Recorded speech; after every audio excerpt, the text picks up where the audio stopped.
Welcome back. You're watching The Fix with me, Karima Brown. I'm in conversation with Transnet CEO Portia Derby.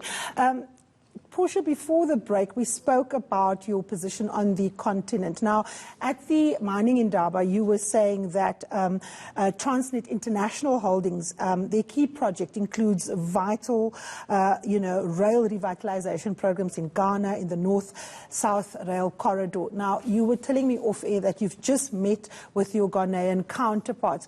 Take us into your confidence, what is exactly on the cards here, and how does that take us to Transnet playing its rightful role, on the continent to make that free trade agreement a reality?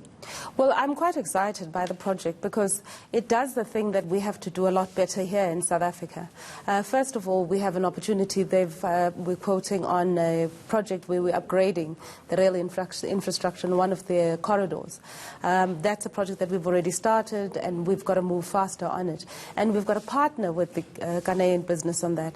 The second one requires us, of necessity, to come back to South Africa from a manufacturing perspective and partner with the broader base of heavy manufacturing in South Africa. There's quite a large order of coaches, the passenger coaches that they'd like, including some maintenance and upgrades to some of the locos that they have, and maybe an opportunity to sell one or two locos. That means that we would never be able to supply that in the very short time frames that we have. It requires us at Transnet to actually start opening up and understanding what's the capacity that we have in South Africa, and really moving towards a much more international, global sort of standard for manufacturing in partnership with the other players in the industry. Now, you were saying to investors at the mining Indaba that Transnet needs to punch above its weight on the continent.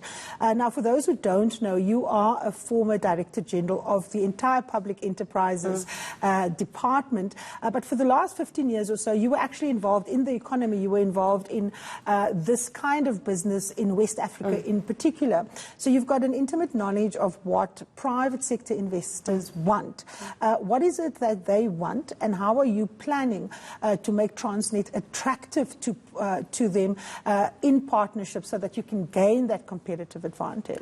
You see, one of the things that I think we forget is, or maybe we don't realize, is that on a competitive play, we are able to pass down a lot more IP than most of the global OEMs. So we don't walk around the continent with lots of capital.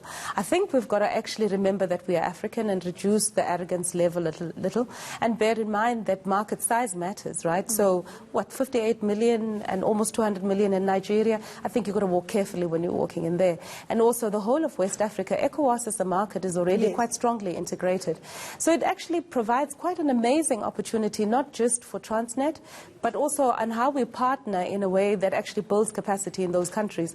Because once we build capacity in those countries, we grow demand.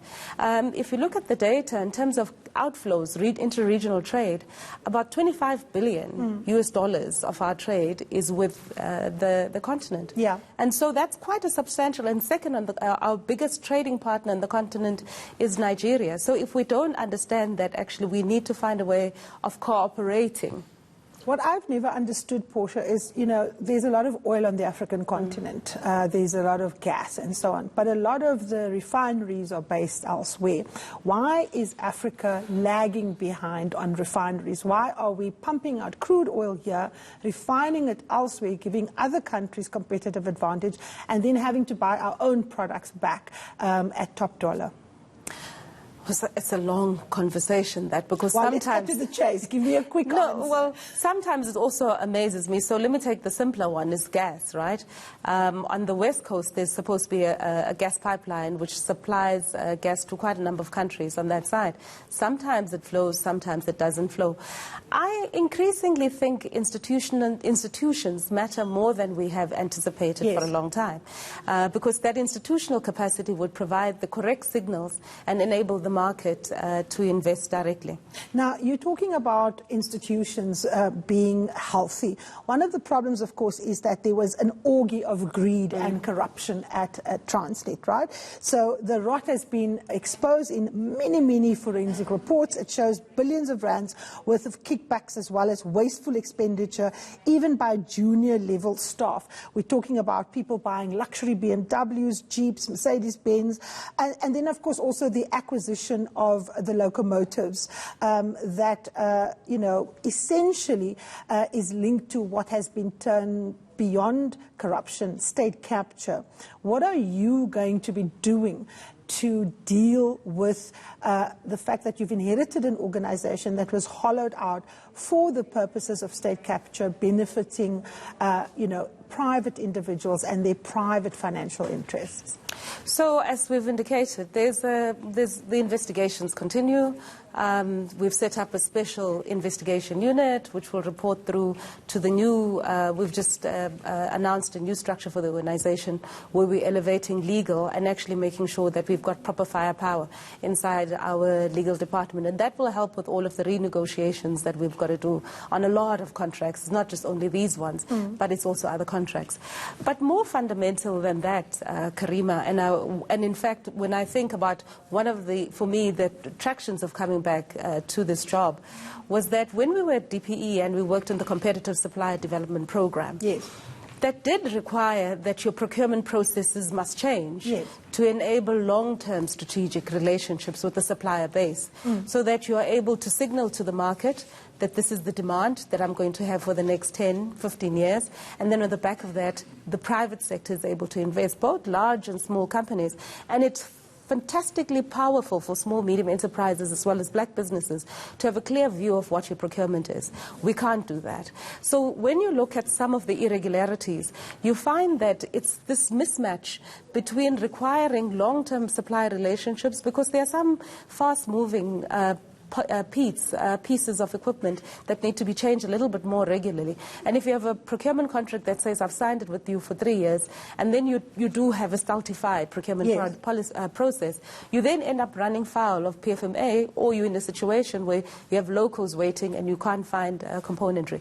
So one of the urgent pieces of work that we're going to be doing is looking at a new procurement policy for Transnet, which aligns with all of government policies, but also enables us to do these longer-term strategic relationships so that we stop running foul then of the DTI as well. Now, one of the things, of course, is what people are looking for is criminal prosecutions, right? Now, the first criminal prosecutions in the state capture scandal is likely to relate to financial looting at Transnet, particularly at the board of the State Rail Freight Company. Now, already people have reported back to Parliament. Let's talk about the processes and the timelines that have been put in place to actually deal with corruption. Because, I mean, you can have all the plans in the world. If you have corrupt people in the value chain at Transnet, remnants of what remains of state capture, and we've seen people fighting back. We've seen it at Eskom, we've seen it at other institutions. How are you going to ensure that you have clean governance, that you put in place consequence management for those who have been found with their hands in the till? So one of the things that we're doing, we've introduced two new positions. One is an anti-corruption position, which we are busy, we're going to start staffing and figuring out what are all of the responsibilities that Who is the person heading up the anti-corruption unit at Transnet? What is the name of that person? No, we've just put in the head of security, and that's going to fall in. We're still recruiting, Karima. I've just here a month, and we just approved the structure. When are you going to appoint that person? Well, he's coming sooner than... so it's a he? It's a he. Unfortunately, when are you going to reveal the name? He'll be coming to start, and in the next couple of weeks, I suppose, if we can, we're trying to negotiate him in sooner. Okay. And one of the things, and so all we did is that we spent some time talking to SARS about how they've dealt with it. SARS deals with integrity all the time. Yes. So we also have an integrity unit which is going to run with our vetting of this organization.